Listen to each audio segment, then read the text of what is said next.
किसान बनेंगे बिजनेसमैन, सरकार ला रही एफपीओ की योजना। विरोध में आए किसान संगठन, कहा भटका रही सरकार। मोदी सरकार की ओर से किसानों की आमदनी बढ़ाने के लिए शुरू की जा रही एफपीओ की योजना का किसान संगठन विरोध कर रहे हैं। दरअसल यह किसानों का एक संगठन है जिसे किसान उत्पादक संगठन कहा जाता है और यह किसानों के हित में काम करता है। यह कंपनी एक्ट के तहत रजिस्टर्ड है। केंद्र सरकार इन्हीं संगठनों को 15-15 लाख रुपए की आर्थिक सहायता देगी। सरकार ने यह योजना इसलिए शुरू की है ताकि किसानों को खेती में किसी भी तरह से कारोबार की तरह फायदा हो सके। ऐसे मिलेंगे 15 लाख रुपए। किसानों के लिए शुरू की गई इस योजना के तहत संगठनों को 15 लाख रुपए दिए जाएंगे। इसका फायदा लेने के लिए कम से कम 11 किसानों को संगठित होकर अपनी कृषि संगठन या कंपनी बनानी होगी। केंद्र सरकार इस संगठन का काम देखने के बाद इसे 15 लाख रुपए की सहायता देगी। यहाँ यह जानना भी जरूरी है कि अगर संगठन मैदानी क्षेत्र में काम करता है तो उसे कम से कम 300 किसान जुड़े होने चाहिए, लेकिन यह संगठन यदि पहाड़ी क्षेत्र में हो तो वहां 100 किसानों का जुड़ा होना जरूरी है। यह रकम संगठनों को 3 साल में दी जाएगी। इस योजना में फायदा लेने की कोशिश करने वाले संगठनों के लिए नाबार्ड कंसल्टेंसी सर्विस का काम देखेगी और उसी आधार पर रेटिंग देगी। इसके अलावा कुछ और भी शर्तें हैं जिन्हें उन्हें पूरा करना होगा। मिलेंगे और भी लाभ। इस योजना में किसानों को केवल आर्थिक मदद ही नहीं मिलेगी बल्कि कई और फायदे भी मिलेंगे। उन्हें अपनी उपज के लिए बाजार मिलेगा, वहीं खाद, बीज और दवाई के अलावा कृषि उपकरणों की खरीद में भी आसानी होगी। साथ ही 2.5 करोड़ किसानों को किसान क्रेडिट कार्ड देने के लिए एक अभियान भी शुरू किया गया है। फरवरी में इस अभियान की शुरुआत के बाद से लगभग 95 लाख आवेदन मिले हैं, जिसमें से 75 लाख पास कर दिए गए हैं। मौजूदा समय में लगभग 6.67 करोड़ सक्रिय केसीसी खाते हैं। केसीसी को कोऑपरेटिव या दूसरे बैंक से बनवाया जाता है। इसका फॉर्म डाउनलोड करने के लिए आधिकारिक वेबसाइट पर जाना होगा, जहां डाउनलोड में किसान क्रेडिट कार्ड का विकल्प है। यहां से फॉर्म को प्रिंट कर नजदीकी बैंक में जमा करवा सकते हैं।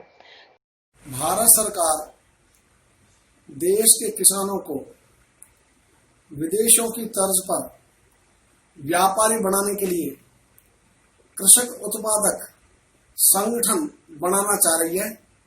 पहले चरण में 10,000 बनाएगी।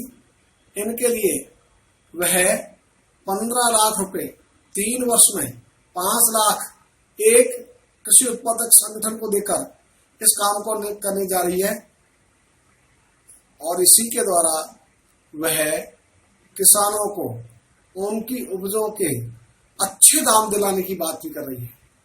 किसानों की आय दोगुनी करने की बात भी कर रही है। ये सारा झांसा है भारत सरकार का। यदि भारत सरकार को यही करना होता तो देश में पहले से ही 93,995 प्राथमिक कृषि ऋणदात्री सहकारी समितियां विद्यमान है। उन्हीं के द्वारा ये काम वो करवा सकती थी, लेकिन जो भारत सरकार ने 2016-17 के बजट में 2022 तक किसानों की आय दोगुनी करने की बात कही है, वह आय बढ़ी नहीं घट गई। उसको छिपाने के लिए सरकार ये सारा काम कर रही है, किसानों को भटका रही है। तो हमारा कहना है कम से कम सरकार किसानों को भटकाना तो बंद करे। किसान संगठनों का विरोध क्यों? किसान संगठनों का कहना है कि केंद्र सरकार का 10,000 कृषक उत्पादक संगठन पहले चरण में बनाने का लक्ष्य है। वहीं दूसरी ओर देश में 93,995 से अधिक प्राथमिक कृषि ऋणदायी सहकारी समितियां विद्यमान है। ऐसे नए प्रयोगों के स्थान पर इन जैसी सहकारी समितियों को ही गौड़ मंडी में विकसित किया जाता और उन पर न्यूनतम समर्थन मूल्य पर खरीद संभव हो जाती तो किसानों को फायदा अधिक मिलता।